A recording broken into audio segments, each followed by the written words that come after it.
If I have someone who is accessing customer data that they really shouldn't be seeing to perform their job function, I've got a bad seed in my midst, right? And I've got to address that quickly. I can't afford to have a bad apple. Welcome to Identity Radicals, conversations with cybersecurity experts, the podcast that gives you exclusive access to the latest insights and strategies in the world of ever-evolving identity threats. Brought to you by Veza. And now, here's your host, Jason Garut. Welcome to Identity Radicals, the show where we have candid conversations with today's leaders on the front lines of identity, access, and security. My name is Jason Garut. I am the CMO at Veza, an identity security company headquartered here in the San Francisco Bay Area. I'm happy to welcome our guest today, joining from the other side of the country. This is Rachel Wilson, head of cybersecurity for Morgan Stanley Wealth Management. She's been doing that job for 6 years, which includes leading field and client education on cyber threats and mitigation. Rachel's team also drives innovation for new technology. That's not all. Rachel spent the first 15 years of her career working at the National Security Agency. From 2008 to 2010, she ran NSA's counterterrorism operations, right? And led a global enterprise in detecting and disrupting terrorist threats. That sounds exotic and exciting. She served as NSA's Chief of Operations in the UK, working with intelligence services there to counter terrorist threats against the 2012 Olympics. She later spent 5 years at NSA's cyber exploitation operations within tailored access operations, and she was planning things there against foreign intelligence and military targets. So I think it's safe to say that Rachel has worked on both offense and defense. She lives in New York City with her husband and 2 children. Rachel, welcome to the show. Well, Jason, thank you so much for having me. I have been so looking forward to this, and it has been such a pleasure getting to know you over the last few weeks and months. Really excited about our conversation today. I think that this could go in any number of directions, and we will let it, but I would view this as a success if at the conclusion of this, our audience was able to walk away with 1 or 2 concrete ideas that they haven't really thought about before for protecting their business from the emerging threat landscape. And I think people tend to know the basics. We know that we should patch our software and that we can't rely entirely on multi-factor authentication, but we should make sure everybody uses it. So maybe we don't, need to cover all of those basics again, but get to some new things. And because of where I work, I'm especially interested in identity-based threats. And depending on who you ask, people might say that 75 or 80% of actual data breaches are coming from identity roots, either the misuse of passwords or the theft of passwords. And I don't know if you subscribe to those numbers, but I think it's safe to say that identity is at the root of the majority of attacks today. I would certainly agree with you. And I don't know if we could put a number on it, although I'm sure you guys have done some research to hone in on that fact. But I can tell you, looking back at my, 20 plus years in this space now, going back to my years in the counterterrorism operations space, which, as you articulated, and thank you for getting through all that government jargon. I know that's a lot to chunk through. But those years when we were getting onto the devices used by terrorists, right? Their tablets, their smartphones, their laptops. The whole goal, right, was to read their email and listen to their phone calls and geolocate them. All of that work was really at the crux of identity-based targeting, right? Who are we going after? What do they know? What are they doing? Where are they? What do they have access to? And so everything we've discussed, in the last few weeks and months has really resonated with me, that identity is at the core. I think about my time then in London getting ready for the Olympics, all kinds of threats to those Olympics. So we could, as you would expect, Jason, we had, the Chinese trying to hack into the clocks and the timers at the Olympic venues. They had just hosted their very successful Olympics in Beijing, and were definitely looking to rub a little grit in the eyes of the British going into those games. We had the Russians trying to get into the databases that housed the Olympic drug testing records. What was that targeting all about? Again, all about identity. Who were the database administrators that could really change those records? They, of course, were trying to change those numbers, getting ahead of the doping scandals that broke later. And then the last 5 years, my time at the NSA, all running the cyber exploitation operations mission, very near and dear to our hearts, Jason, where, I was recruiting really smart computer scientists and computer engineers from all over the country. Obviously couldn't pay them what, the big tech and big finance companies were paying them, was paying them government peanuts, but had that pitch, right? Where I could offer them the chance that would be, to do something that would be illegal anywhere else. Some of these young people for whom that opportunity to no longer be beholden to the Computer Fraud and Abuses Act was a really alluring proposal. We'd bring them in, give them 18 months of highly classified training, and then conduct hundreds of operations a day, going after the networks, so the North Koreans, the Iranians, the Russians, the Chinese. Identity was at the core of that targeting. So to your point, having seen it both 15 years on offense and now these last 6 years at Morgan Stanley playing defense, I think you've nailed it in terms of where teams need to be focused. I also agree with you that, most of the companies I work with, they're doing the hygiene things well. They've got those table stakes controls around patching. They recognize, right, that they can't be, as I tell people all the time, the sickest gazelle in the herd. They've got to be making themselves a harder target. I do think we learned a lot from the pandemic, right? A lot of the controls that seemed too onerous in a pre-pandemic world. You mentioned multi-factor authentication. Lots of boards were very apprehensive about applying more rigorous authentication controls pre-pandemic. Now, we've all learned, right, that people actually can handle all of that, that the world does not end when you insist on higher authentication standards. And this is our opportunity today and more broadly to just keep raising that waterline. So I agree with you. We've got a lot of ground to cover today. In your experience, because you talk to a lot of people in the industry, CISOs, CIOs, InfoSec people, have they come to the realization that multi-factor is not a cure-all? I know that one of your personal fears is some malware called Marcher, right? And this has a way of getting in between us and our phones and capturing things that we think we're entering in to maybe a banking application. So has a broader community come to this realization that MFA is not going to solve identity? So I think they have, Jason, although I would argue that probably financial services, and I'm biased here, is probably a little ahead of the game in this place. I mean, we've got money on the line. And so the 2 points you made, right? You look at a piece of malware like Marcher that, socially engineers someone into downloading it onto their phone, gets themselves admin level privileges on the phone. The person logs in. Of course, they're not logging into their legitimate banking app. They're logging into this lookalike site. They're entering their username and password. They've got that one-time passcode that they're entering. But of course, because Marcher has admin level privileges, that's being scraped right out of their text message queue. That whole MFA that was supposed to be that panacea then turns out to be not nearly that, perfect silver bullet that we hoped for. Even just in the last few weeks, and Jason, we haven't had a chance to talk about this, but it absolutely gets to the point you're making. So many of us in financial services are now seeing all of these domain spoofing campaigns. So you could imagine, a domain that looks just like yours, but is not quite the same. So one character off. They're using a lot of foreign language characters in this. One character off, they register those domains in, again, very rare jurisdictions where I can't use my normal legal mechanisms to take them down. These bulletproof domains, then they pay the internet service providers, they pay the ad providers to propagate their results to the top of the results search stack. Now, all of a sudden, people are searching for my login. They're seeing a whole list of illegitimate logins. And exactly to your point, Jason, how do these work? They're in real time. They're very sophisticated. Hacker has this fake login website. They scrape all the content off of my legitimate website. It looks just like my website, and it's the very first Google result.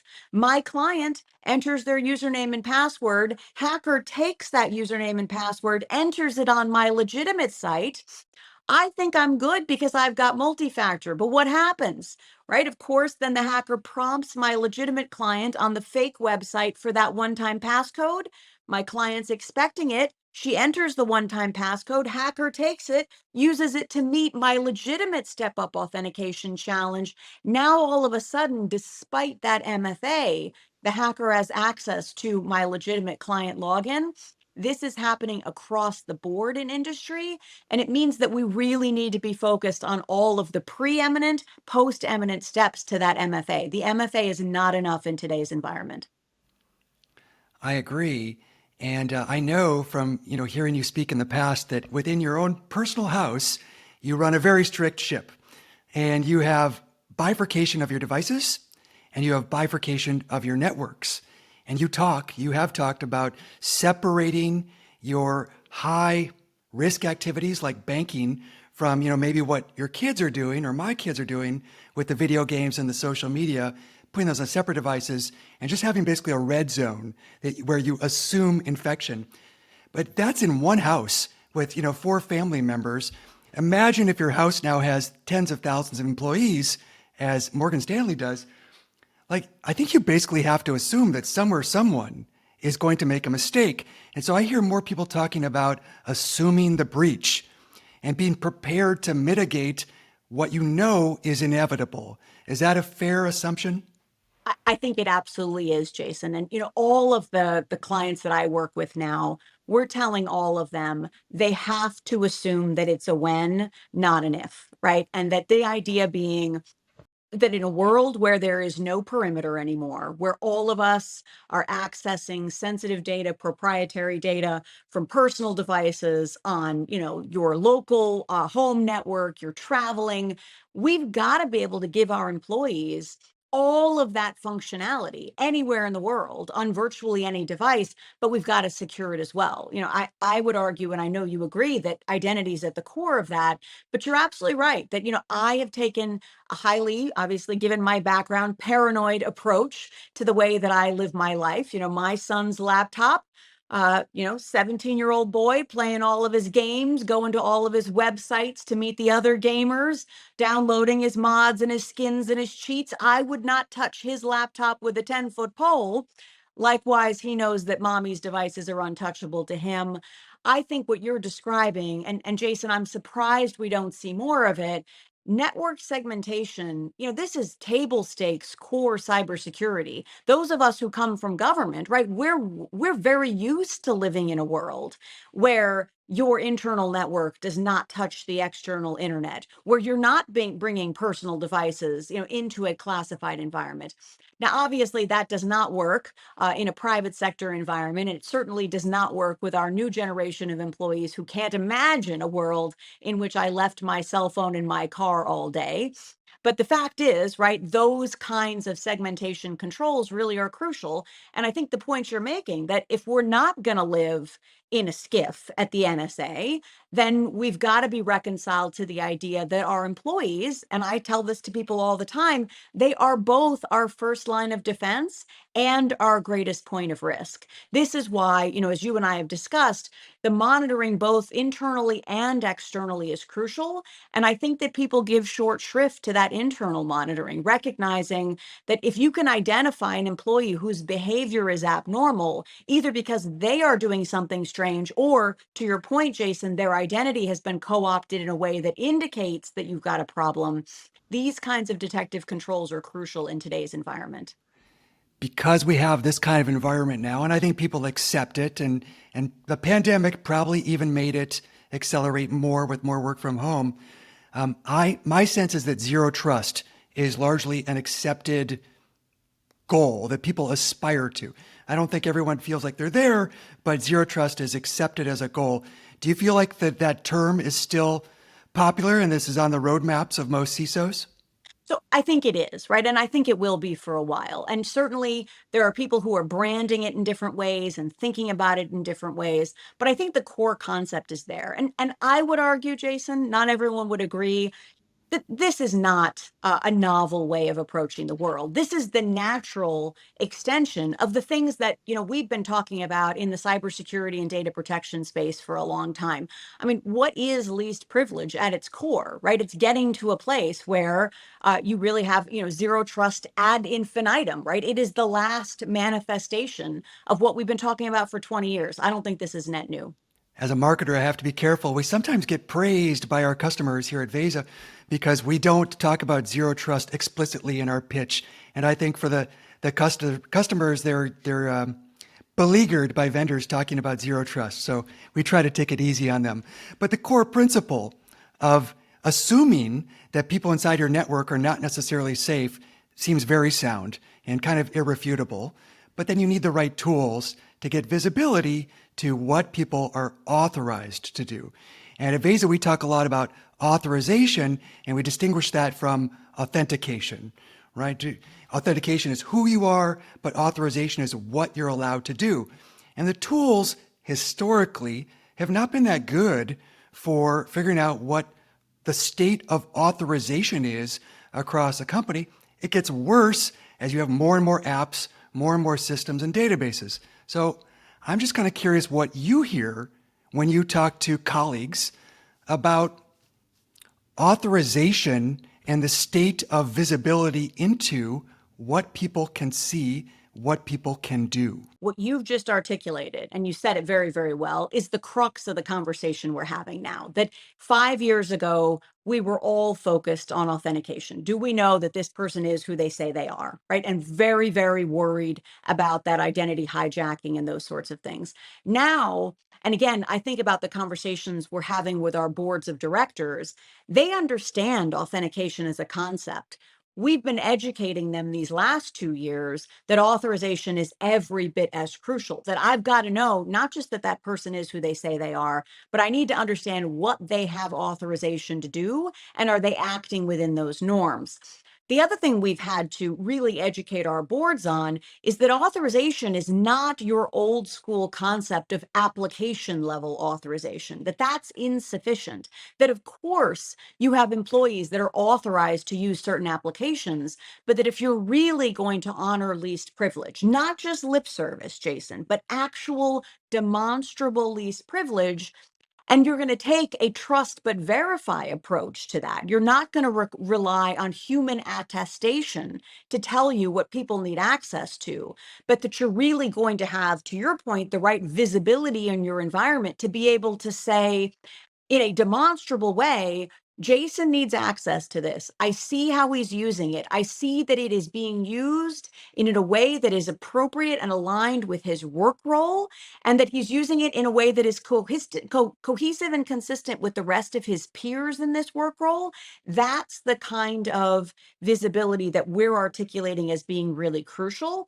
And then, of course, the automation that comes with that, that we can't have human beings trying to look at whether Jason is behaving in an appropriate and expected way, that we've got to be able to detect outliers from that expected behavior in an automated way. And so, as we've explained this to boards, again, if 5 years ago I was saying Jason has access to this application, he's using this application, thus all is well.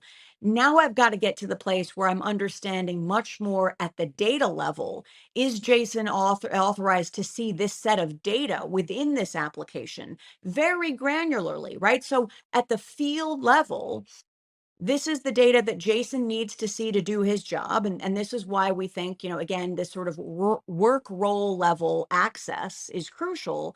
Given Jason's job, we know that it's Jason, but what is he authorized to see? Is he operating within those norms? Is he outside of the norms and parameters for our expectations for his work role?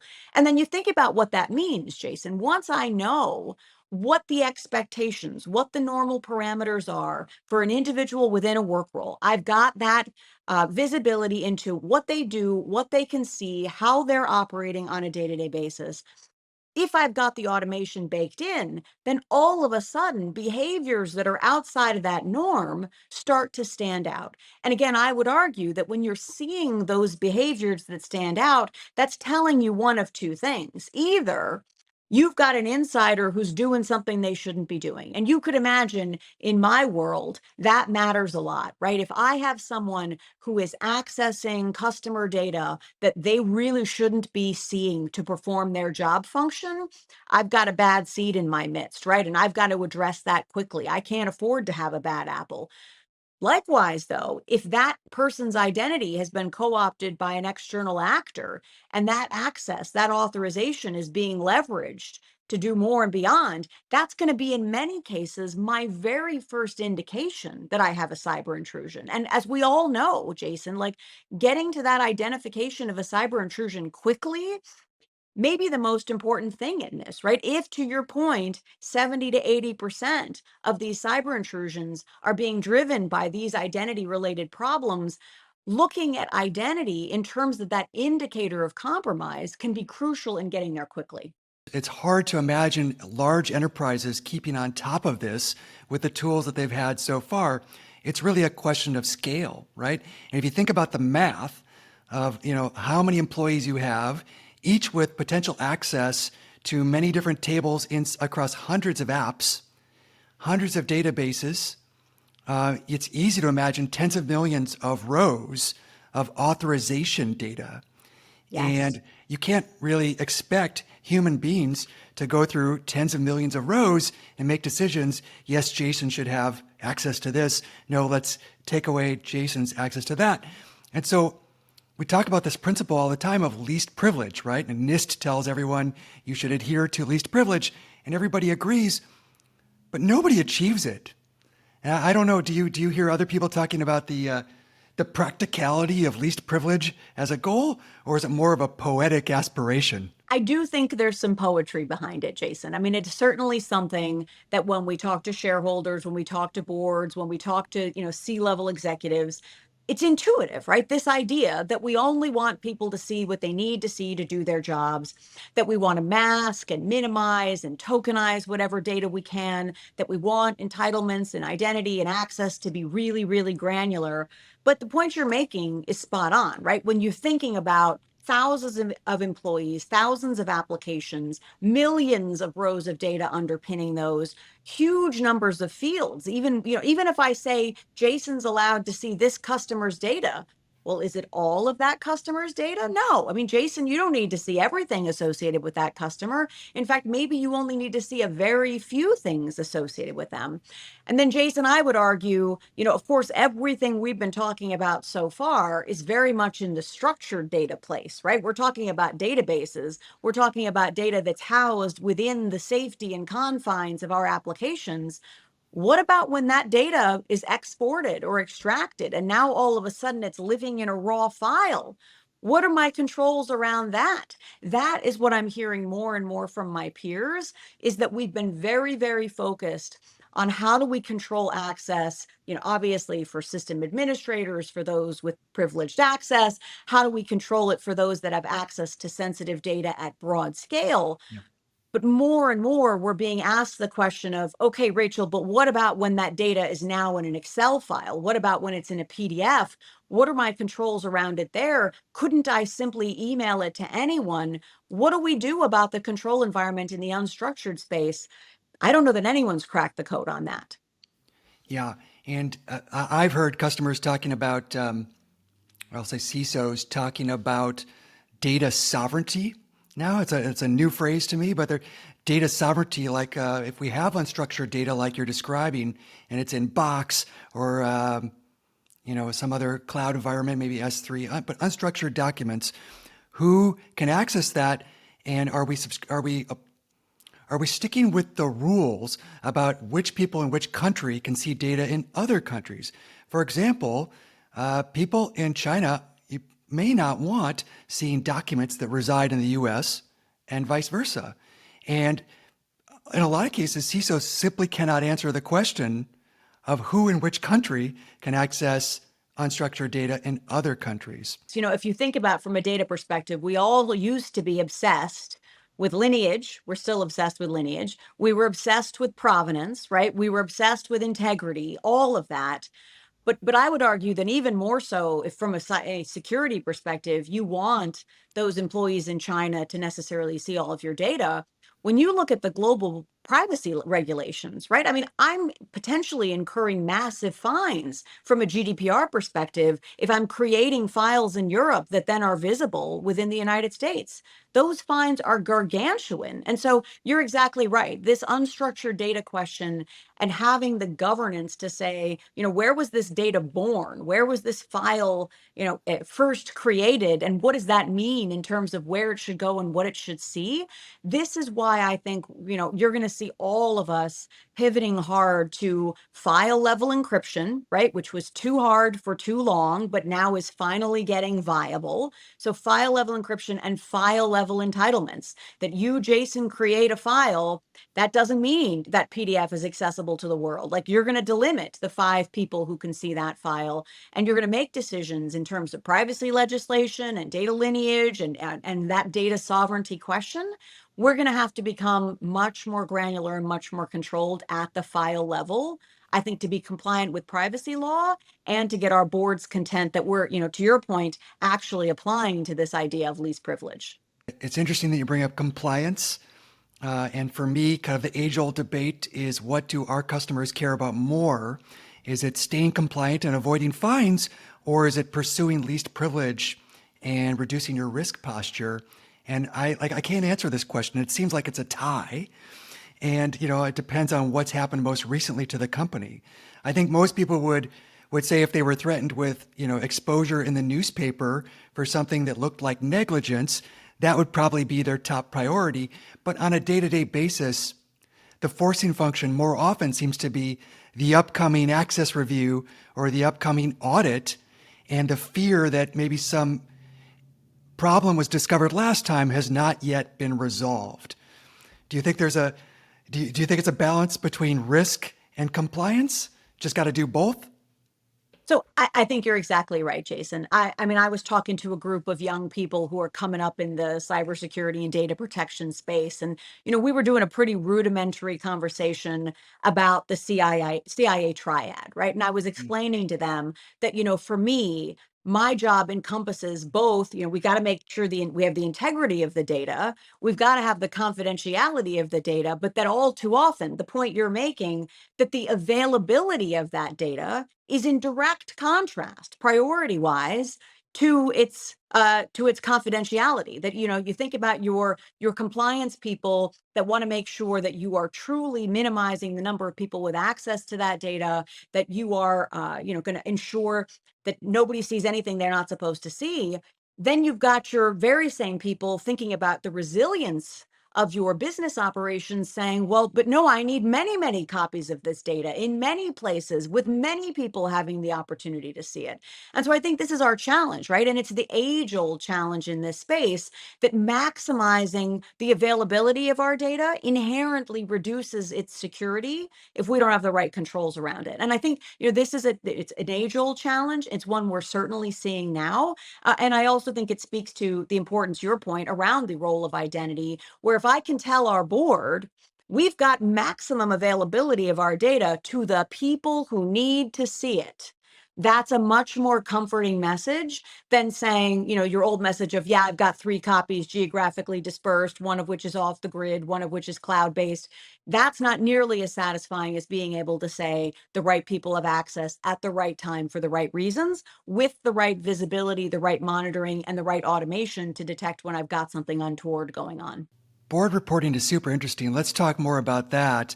It seems to be coming up more and more in the conversations I'm having. Boards are asking security leaders for some kind of dashboard that indicates progress over time. But the challenge is pulling all that information together to populate the dashboard. I think people like you and I can imagine what the dashboard should look like, but getting the information to populate that is really time consuming. I feel like you maybe told me a story once about it taking several years to get a particular chunk of information about who could access what. And that wasn't surprising to me at all, because traditional identity tools weren't built to answer that question for the modern IT landscape. So, what do you think is the biggest challenge for security professionals in answering the very basic board question, how much risk do we have and is it getting better? Well, so I mean, Jason, that is the crux of the issue right now. If you look at what CISOs did, and I say this with love and affection, right? What they used to do 5 years ago, the role of your corporate CISO was to walk into the boardroom once a quarter and scare the living daylights out of the board, right? It was sort of like a lot of jazz hands, flash dance, lots and lots of myth and legend. You'd come in, you'd be talking about North Korea and Iran, you'd scare the bejesus out of the board. You'd get your like new check to go buy your latest and greatest product that was going to save the day. And then you'd come back the very next quarter and say, oh my God, things are worse. Let me tell you why they're worse and why I need another check. That was the methodology for years. And, CISOs, to their credit, they made a lot of hay in that space. I don't know, Jason, you and I joked, right, that the average CISO lifespan now is only 18 months. I think that's in no small part because the board got real fed up with that kind of messaging, right? Don't come in here and like bamboozle me. Tell me, to your point, where we are, what we need to do, and how we know when we're better.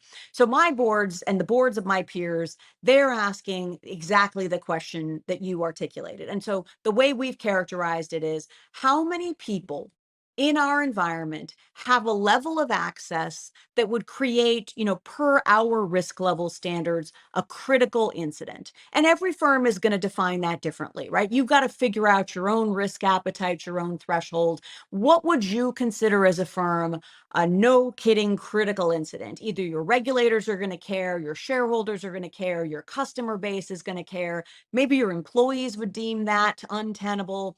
What is that critical level incident? And who in your environment has the level of access that they could, take or expose that volume of data. So it's not, and this is important for boards to understand, it's not everyone with access, right? Of course, Jason, everybody's got some level of access, but for someone like me, right, who doesn't interact with clients, doesn't have a client-facing role, my level of access to data that would be considered, critical is zero, and it should be zero. And I should be able to tell the board that the Rachels of this firm should have zero access to sensitive data. Now, for those people, well, and Jason, just to continue that thought, I should be able to verify for the board that not only should Rachel have zero access, but she does in fact have zero access. And I can tell you every single the day of the week that has not changed. That for that population, these are your developers, these are your people that are not in your production environment, they don't have that customer facing role, zero access all the time, verifiable, demonstrable, and articulable in an automated way.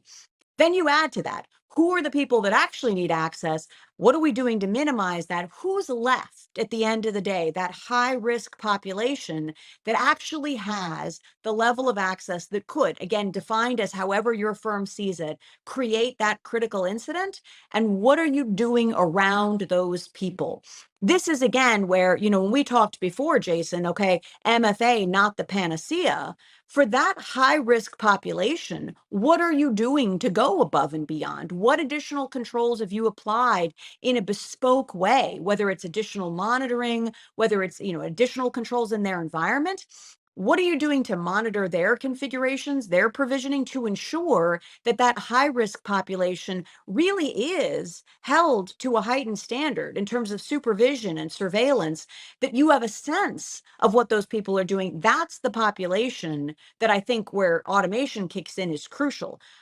I don't need to monitor everyone all the time. If I know that some people have no access and so that's good, fine. But for that high risk population, maybe, well, first I need to know who they are. I need to know that they're behaving. And maybe I do want to apply additional controls. And a lot of firms are thinking about this, Jason. Like if I know who that high risk population is, those people with lots of access to lots of sensitive data, maybe they don't have the ability to send email externally. Ooh, that would be crazy, right? Maybe we revoke that. Maybe these people don't have simple things like printers, right? There are some basic things we can do for that population that has high risk access to reduce their ability to weaponize that access. And that, I think, is the next step that a lot of CISOs are taking, is once I know who my high risk population is, how do I box them in and make it more difficult for them not to do their jobs, but to get that data to a place where it's scary? So maybe they don't have things like print to PDF.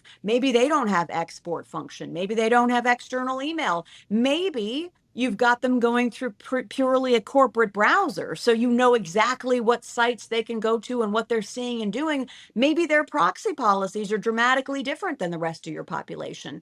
But the point, Jason, is until you know what high risk means to you, and until you know who your high risk population is in terms of their identities and the access you've given them, you're in a one size fits no one from a control environment. And I think what CISOs are trying to do is get to a place where they've got much more tailored, customized controls at an individuated level versed on identity-based risk. I love that. I love that you're quantifying risk at the level of identity, and you're saying how many identities have the ability to inflict a serious critical incident. And some people are going to have a 30% chance or a 40% chance. It seems like you need some kind of risk score at the level of identity. And you could imagine a dashboard with some little dial that's tracking the total risk points in your organization. In just guessing off the cuff, do you feel like more than half or fewer than half of CISOs would have some kind of dashboard with a risk number on it? So I think it's well under half, Jason. I mean, I think a lot of folks are still, again, very focused on these boilerplate, peanut butter style controls that they've applied to everyone. So they're reporting things to the board like, we implemented MFA, we implemented isolated browsing. They're going to sort of point to a set of probably NIST standard based controls that they've applied to everyone, as opposed to, and again, I have religion on this, that the more individuated the controls can be, the more you're not worrying about your people where, their identity, their structure, their authorization, right, is putting them in a low risk category. And you can really up the ante in terms of the control environment for the people that are going to present that most risk. But I think, the question you're asking is the right one. Could people point to dials and knobs today? Would they even know? I mean, what if my board said, Rachel, that's too many people? What do I do with that information, right? What's the next step when you think it's too many? This is where, I think, again, your point around tooling and having it been insufficient over the years, it's not always given us the next logical step. So even if I know where I stand, if I'm not comfortable with my risk profile, where's my instrumentation to say, well, Rachel, if you did these three things, you would reduce your risk in the following ways? I don't think CISOs are well informed on that space. Even if they've decided that they are above their risk appetite statement, where do they go from that awareness? I think the key word is automation. It has to be to operate at the scale of any reasonable enterprise. And, there's been a category that Gartner calls IGA for a long time. Like there's been companies like SailPoint around, and the IGA stands for Identity, Governance, and Administration, right? I happen to think that A should change, and instead of being administration, it should be automation, because there has to be an automated system that's watching your identities and taking action on behalf of your governance policies. So if somebody has access to data and they haven't used it in 90 days, it could be your policy to automatically suspend that access and make the person re-request it. I don't think that happens at any company I've ever worked for today. People are really good at asking for new access, and there's people who have a job of evaluating and granting. But there's really nobody that has a job of going through and removing access, except maybe a once a year periodic access review, which tends to be kind of a theatrical performance with a lot of rubber stamping. And how could it be otherwise? Because the people being asked to make these decisions don't have the context. They don't have the full picture of the authorization data and how Jason got access to a particular piece of data. So how can they really change it? So I think automation has to be the future of identity. Otherwise, I don't know how people in your line of work are going to keep up. Well, I mean, Jason, you're right. And I think everyone who is doing the A for administration today, everyone in security administration would agree with you, right? That they need better automation to do their jobs. For years, that one time, entitlement review, every manager at every firm is just clicking yes, yes, yes, because the last thing they want to do is create some kind of production issue, some kind of outage because they inadvertently revoked an access that someone needed. But to your point, moving to that use it or lose it model, which I can tell you we always have had in government, right? You talk to anyone who came from the intelligence community, this was table stakes, right? That if you had a compartmented access and you didn't need access to it and you didn't use it for 90 days, it was revoked in an automated way and you had to re-justify that access. Same thing for, someone who has changed jobs. How many of us are truly rigorous about saying, Jason moved from this role to this role. We're going to wipe his access clean and rebuild him from the ground up. We all know that's what we should be doing. But how many of us can point to that employee in our firm that's had 6 jobs in the last 10 years and have every bit of access from all 6 of those roles all stacked up on top of each other? Unconscionable, but really, really expeditious when all you're looking to do is avoid an outage. Again, it's that same tension between confidentiality and availability. People don't want to break anything, so they go with the rubber stamp, even though they know they shouldn't. And that problem is really pervasive these days because we're seeing so many layoffs across many industries. So lots of people leaving companies. I do believe companies are pretty disciplined about removing an employee from the SSO tool like Okta. And I do believe that companies, deactivate them in Workday. But the truth is that authorization lives at a much deeper level in the stack. And, there might be a little JSON account that's in Salesforce or a little JSON local user that's in Snowflake. And those things get missed when you just deactivate a person in Okta. So I think the future is going to have to be able to automate and go to a deeper level across all these different systems, not just the superficial. Because every time you leave one of those behind, you're leaving avenues open for lateral movement later when somebody finally does get into the system. Totally agree, Jason. And that needs to be baked into the whole offboarding process, that you're looking at the totality of that person's access, not just what's through single sign-on, not what's just going to be, IP allow listed from their local desktop, but that you're burning down that whole access profile, including the little things, right? It's the portal that they use to submit an invoice. These things, they get left behind. And we see this a lot at small and mid-sized companies. Those things can really come back to bite you. You're absolutely right. I want to ask you about something a little bit different, which is I think that the number one challenge facing people in security is talent. I think it's just hard to hire talent. You see, you agree. So, what should the industry be doing differently to cultivate the next generation of talent? I've heard you talk about how North Korea does it. We know what North Korea does. I don't think we can embrace that same system here. No, you're right, Jason. I don't think the North Korean approach of just giving an aptitude test to every 11-year-old American, I know our kids wouldn't go for that, right? My kids already think that having me as a mom feels like living in North Korea. They are definitely not going to sign up for being, conscripted into the US government. But it's a huge problem. And I actually, how I feel about this. I think this is existential, and it's an American problem, but it's really a global problem. Are the good guys winning in a world where we have 800,000 open cybersecurity positions at any given time?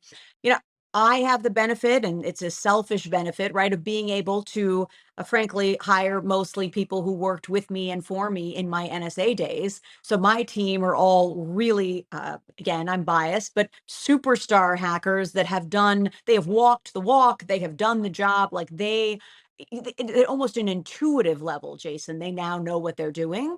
But I think what I've seen is that, you get much below like the Fortune 50 and you fall below the poverty line, the cybersecurity poverty line pretty quickly, just because there's no talent available to hire. And then, of course, as we people all commiserate, the second you bring someone in, you train them for 6 months, they're immediately worth 3 times what they were when you brought them in the door, and they're off to the next job. I mean, the idea that you're going to bring in, entry level SOC people and that they are going to stick around and you're going to build a career with them, almost impossible to imagine in the current environment. I mean, people are sticking around 6 months, 12 months. If I can keep an entry level person for 2 years in the cybersecurity and data protection space, I consider that a gift. Like, I consider that person a lifer in a way that, my 15 years at the NSA would have been.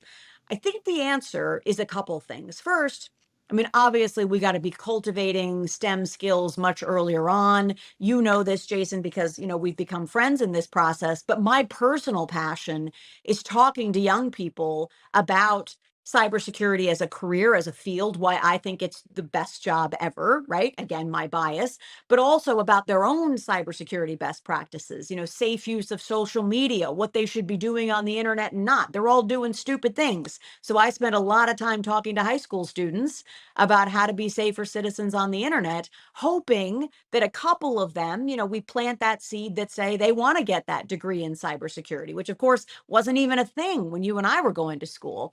But I think there's another piece of it. And this whole conversation about identity really plays into this. Maybe 10 years ago, CISOs felt that everyone in the cybersecurity space needed to have a degree in computer science, a degree in computer engineering. Absolutely not. What we found is that we need smart people who can learn new things. Because I tell my mentees all the time, all I can guarantee is that whatever you were doing 2 years ago is largely not relevant now. This space is moving so fast. I don't care what you studied in college. If you are someone with a curious mind who wants to dive in to that new tech, that new plan, that new risk, come on board. I mean, we're hiring people with all kinds of different skill sets, different backgrounds, but if they've got that tenacity where they just, that stick-to-itiveness that says, I want to understand this problem in depth, and they want to become experts in the tooling, experts in the data, experts in the automation. Again, I don't need that computer science degree. What I need is that creativity and that ingenuity. Give me 10 of those folks every day. And I think we could really solve this problem. Rachel, I want to ask you a more of a fun question for a second. Is there a book that you would recommend to our listeners for people who are trying to get on top of the emerging threat landscape? Or by the time books come out, is it too late and things have already changed? Well, so I do think, and it's something we should talk about more, Jason, there are books probably aren't the right medium for this. I actually think that's why it's so cool that we're doing this right now, because what I see is that the podcast space is much further ahead in terms of content that's going to be like real time actionable for people who are living in these trenches with us. Again, why I was excited to do this with you today, because I think, yes, I mean, it's what I said, right? Anything that was relevant even 6 months ago, we're just moving so fast. I mean, you look at the ransomware environment right now, and even just the nature of the way the ransoms are being levied. Who could have imagined this going back 6 months ago? We are set for job security, that's for sure. Rachel, this was great. I learned so much today, and I always enjoy talking to you. So I want to thank you for spending the time with me. I'm grateful, and you can come back anytime. Well, Jason, it has been a pleasure getting to know you, being part of this, and learning more and more about what Vesa is offering in this space. I think you guys are a key part of the solution to hopefully what was a good conversation, at least about the problem set. I don't know if we solved anything, but I think we worried people. Always. I'm going to go and reboot my router after this, just in case there's any malware sitting on it. Always a little bit motivating. Thanks for listening to Identity Radicals, brought to you by Vesa, the identity security company. To learn how to secure your organization's identity access, visit Vesa.com. Please leave us a rating and review and subscribe to the podcast to get each new episode as they're released. Thank you again and see you next time.